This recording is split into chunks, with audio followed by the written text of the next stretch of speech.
राधे दोस्तों। कार्तिक मास के शुक्ल पक्ष की एकादशी को देवउठनी एकादशी कहा जाता है। सभी एकादशियों में श्रेष्ठ इस एकादशी के दिन देव उठ जाते हैं और सभी मांगलिक कार्य शुरू हो जाते हैं। तो आइए श्रवण करते हैं देवउठनी एकादशी की व्रत कथा। पौराणिक कथा के अनुसार एक राज्य में सभी लोग एकादशी का व्रत रखते थे। उस दिन नगर के किसी भी व्यक्ति या पशु पक्षी को अन्न का एक भी दाना नहीं दिया जाता था।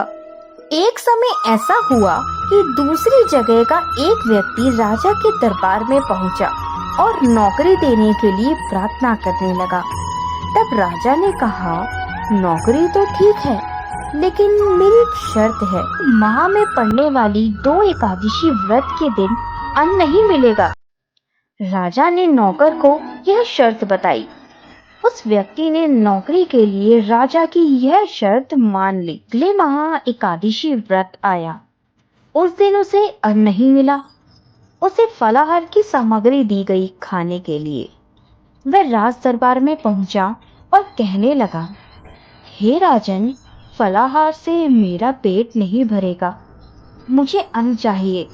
यदि अन्न नहीं खाऊंगा तो मेरे प्राण निकल जाएंगे। वह राजा के सामने गिड़गिड़ाने लगा।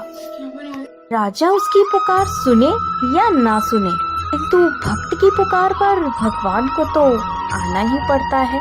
फिर क्या था, उसकी प्रार्थना सुनकर भगवान विष्णु अपने चतुर्भुज स्वरूप में पीले वस्त्र धारण किए प्रकट हुए। उसने प्रभु के लिए भोजन परोसा। भगवान विष्णु अपने उस भक्त के साथ भोजन करने लगे।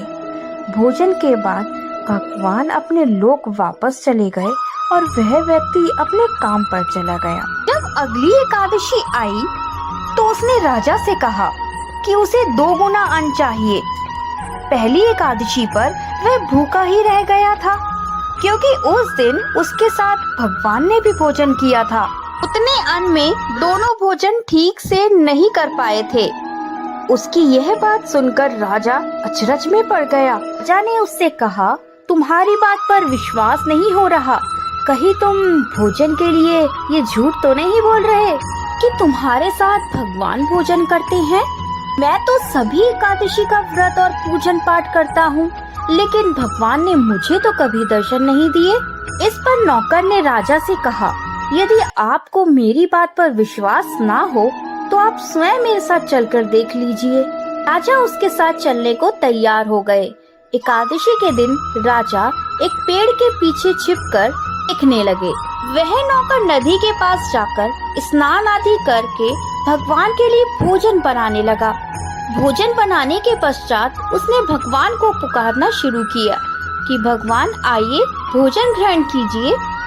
भगवान तो भगवान थे, वे तो सब जानते थे, इसीलिए इस बार भगवान भक्त की पुकार पर नहीं आए। वह बार बार पुकारता रहा, किंतु भगवान नहीं आए। उसने सोचा, यदि भगवान नहीं आए तो राजा मुझे झूठा समझेंगे। उसने कहा, भगवान, यदि आप नहीं आए तो मैं इस नदी में कूदकर अपनी जान दे दूंगा। उसने फिर पुकारा, लेकिन भगवान नहीं आए। वह जैसे ही नदी की ओर कूदने के लिए आगे बढ़ा, भी भगवान प्रकट हो गए। उसे कूदने से रोक लिया। उसके बाद उसके साथ बैठकर भोजन करने लगे। के बाद भगवान अपने विमान में बैठाकर उसे अपने साथ अपने धाम लेकर चले गए। यह देखकर राजा को ज्ञान हुआ कि मन की शुद्धता के साथ ही व्रत और उपवास का फल मिलता है।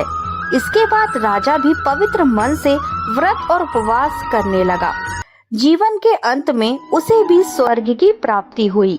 यहाँ देवउठनी एकादशी कथा समाप्त होती है। इस दिन तुलसी विवाह होता है। तुलसी विवाह की कथा सुनने के लिए मेरे चैनल को लाइक, शेयर, सब्सक्राइब करना मत भूलिएगा। राधे राधे।